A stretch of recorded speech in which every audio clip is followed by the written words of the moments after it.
What's up, guys? John Crestana here. So this year I was invited to speak at Burning Man on that stage right over there about the future of education. Now, for those of you who don't know what Burning Man is, it's a really cool arts and culture festival. There's lots of cool sculptures, great DJs, weird community events. It's held in the middle of the desert. I mean, it's ridiculous out. It's a total whiteout right now. And it's known for attracting, people such as celebrities such as Paris Hilton, Katy Perry attended last year, to tech billionaires such as Elon Musk and, the best artists in all of the world. So I'm gonna go talk in just a second about the future of education. Hope you enjoy this speech I've been invited to give out here. There's 75,000 people out here. Very excited to talk about this subject and enjoy. So I'm absolutely crazy passionate about education, and this talk is going to be all about, I feel like education is one of those areas of society that we've taken for granted for so long and really not taken any hard amount of looking into how we can really disrupt this field and how we can evolve it to be more efficient and more future focused to help people all around the world rather than just, privileged people who can go to, the modern schooling system. So by trade, I'm a educator. I have thousands of students all around the globe. And I've been doing this for years. What this talk is going to revolve around is I'm going to go over briefly kind of the history as I see it of education, which is really nuts. It's really hard to find like the history of the education system and how it evolved to get to its modern state. So I'll discuss that, and then I'll go into a number of science fiction authors, like The Matrix, where they plug you in and stuff. But I'll go in a couple different ideas of what the future of education may look like and skill building. So yeah. So first off, I started digging into the history of education because I always like to, like Elon Musk says, he says, let's go back and look at first principles. Let's look at what things were in their original form. And I really love Burning Man because I believe we're really returning to human nature. And that was my intention this year, is getting back to human nature. So I've taken a lot of time to kind of dive into what the past of education looked like. And if you look at the past of education, you see a very, what I call a decentralized, to use a hip term, more decentralized model of education. You have guys like Socrates. I did not name myself, by the way. I got my playa name like 4 years ago.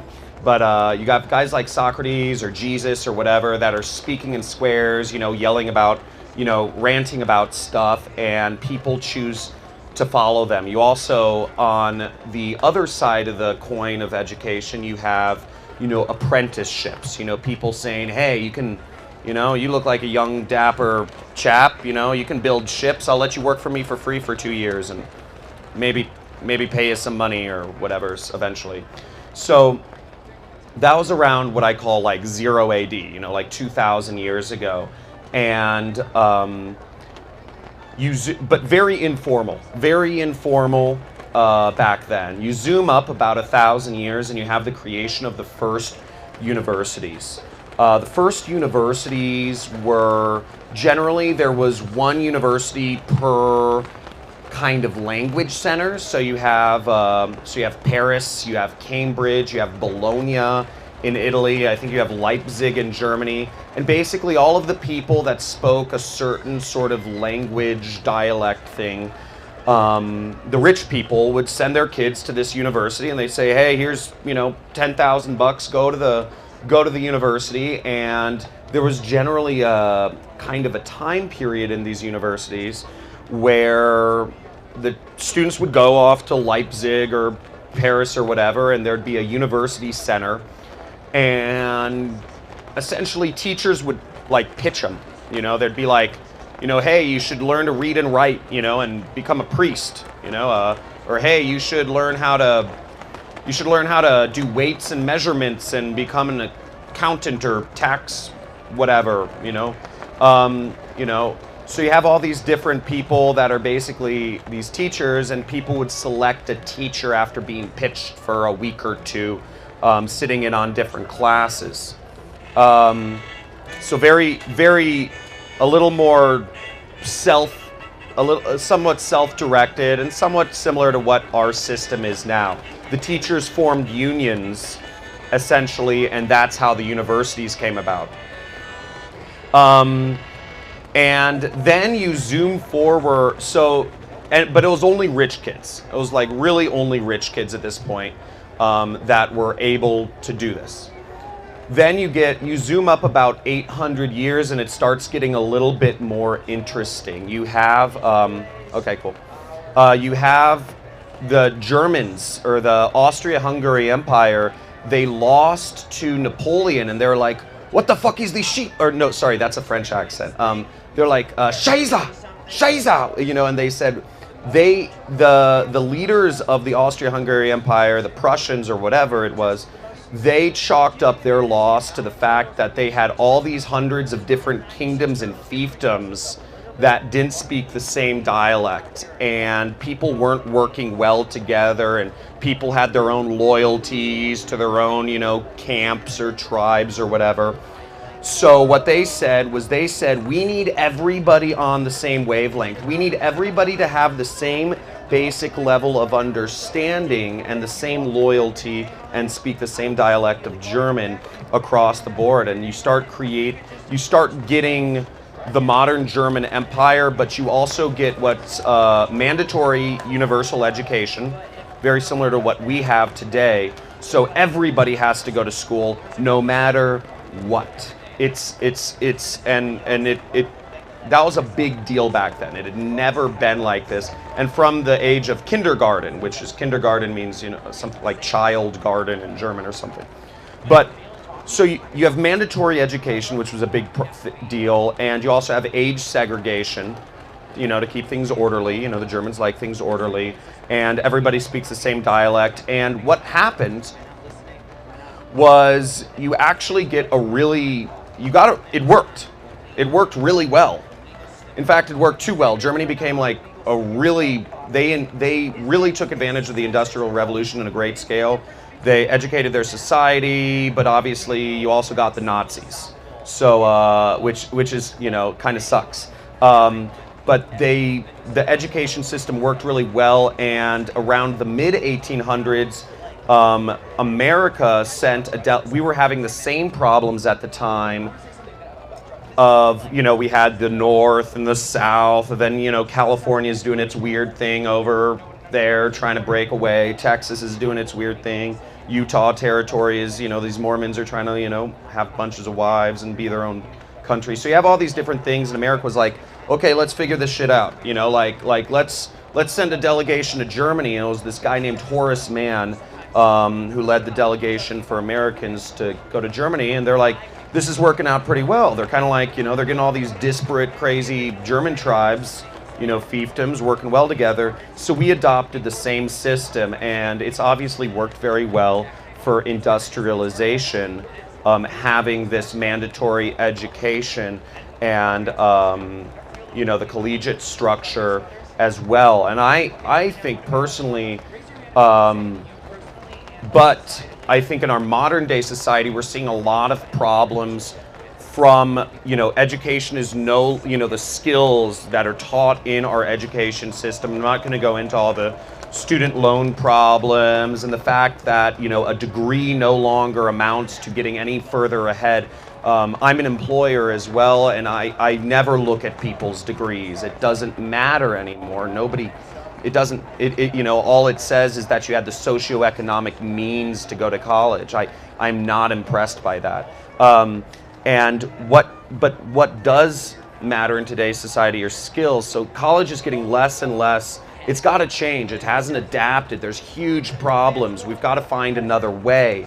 I think it's a $1 trillion plus thing, and Nobody's talking about it. Everybody's trying to create another social network or another Bitcoin or another, financial instrument or social network to suck your attention. Whereas I believe skills, the seeking of enlightenment, the seeking accelerating our knowledge is probably the most justified cause that we can possibly have in today's society. And I believe really the point of this conversation is to hopefully spark discussion, conversation, and innovation in progressing education. So back to the thing. So we adopted the thing. I believe we need to transition. I believe 2000, this millennia is a time for transitioning to a new system. Some of the future visions for education that I've seen, and I want to spark a discussion, hopefully. A few things that are interesting from science fiction authors. So for those of you who have seen The Matrix, or who have read the book by Vernor Vinge, Rainbow's End. I'm a sci-fi junkie. There's this concept of, in Vernor Vinge's Rainbow's End, they call it JIT, or just-in-time training. And in the book, there's problems with having too much just-in-time training. People get PTSD-like symptoms.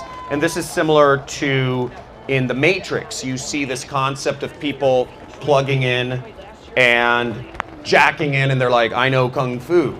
And it's like, you basically are downloading skills, and this is an interesting idea. Elon Musk is working on like neural mesh, and so that's an interesting idea, kind of like faster ways of downloading information, a more efficient way of transmitting skills into our brain. Another future vision of education, notice I'm jumping ahead like 50 years and like these ideas for education, but I'd prefer to let the science fiction authors do the work because they're more creative than I am. Ready Player One, for those of you who have read the book, not seen the movie, I don't know, the movie butchered a lot of the plot, if you ask me. And also The Matrix, you have this concept of VR education, but Ready Player One does it very well on this planet, Ludus. It's an education planet. All the students go to university on Ludus, and they're learning in virtual reality, and you have access to the best teachers. In Neil Stephenson's The Diamond Age, or A Young Lady's Illustrated Primer, you have this concept of AI-assisted, an educational like AI assistant. It's a book. That's the Young Lady's Illustrated Primer. It's an AI assistant that helps you out with whatever you need to learn, or guiding you, whatever you want to do at the time. It's like Google times, like Google meets life coach almost. It's like times 100. In Daniel Suarez's book, and people can give a whoop whoop if anybody knows or likes these books. I'm really a big fan of these books. In Daniel Suarez's book, Damon, you have this concept of AR education. So you have factory workers or people that they don't need to learn skills. They just have a heads-up display which tells them what to do and when to do it. Drag this, move this over here, put the light bulb in the socket here, twist. And another interesting concept throughout many of these books is that you also have many more almost like cult-like figures throughout many of these books. You have people choosing where they go to learn rather than having it pushed upon them in some of these utopian or dystopian societies. So you have a lot of different, those are some models of what the future is. I hope you guys enjoyed this talk. I hope you guys, especially this guy right here, gets excited about it. Well, maybe not that guy, but gets excited about education. Sorry, I was making fun of you. If there are any questions, I hope you guys enjoy this talk. Right now, I feel that there is a lot of people that seeing that there's a huge problem in education, but I feel like the whole branding of education is somewhat now not creating. It's like it's very much like if you tell a child, "Oh, here's a beautiful tool," and you brand it as educational. Now the child will look at it and be like, "Oh, I should only do this in an education setting." So I'm trying to see what is the best approach to sort of enter the education market. What do you see? Not market, educational field. What do you see as the most lacking part of education that people should target, people should kind of create solutions for?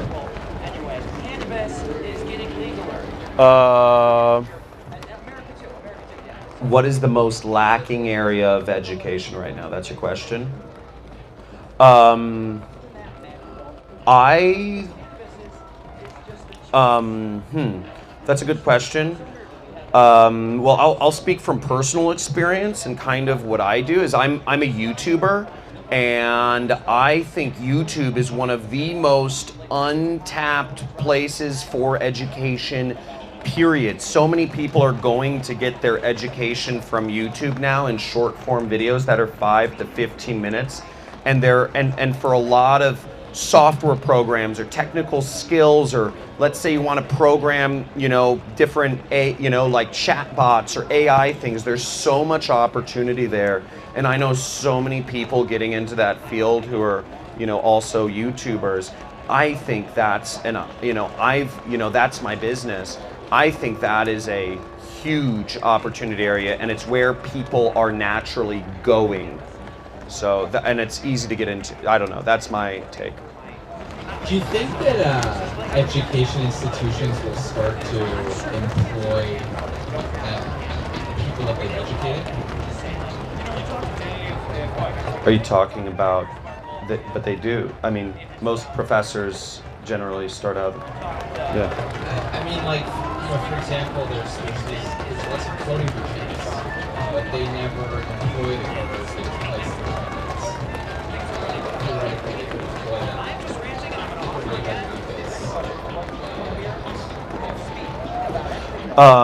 So like, you're talking about, will educational institutions get more vertically integrated and start leveraging like the talent that they have and growing, becoming software development companies? And so great question.